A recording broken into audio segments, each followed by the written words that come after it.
मुख्यमंत्री धामी रविवार टिहरी झील में आयोजित इंटरनेशनल प्रेसिडेंट कप 2025 एवं चतुर्थ टिहरी वाटर स्पोर्ट्स कप 2025 के भव्य समापन समारोह में पहुंचे।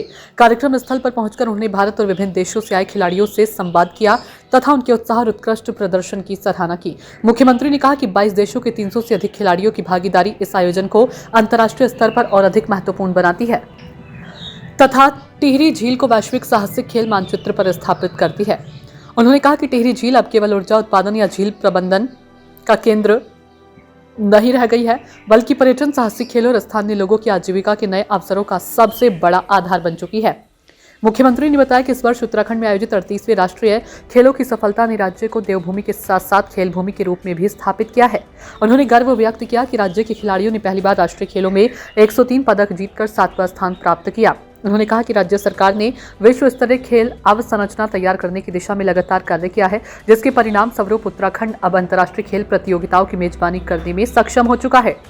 उन्होंने उदाहरण देते हुए बताया कि हाल ही में देहरादून स्पोर्ट्स स्टेडियम में स्थित आइस रिंक में अंतर्राष्ट्रीय स्तर की प्रतियोगिता आयोजित की गई, जिसने भारत में शीतकालीन खेलों के एक नए युग का द्वार खोला है।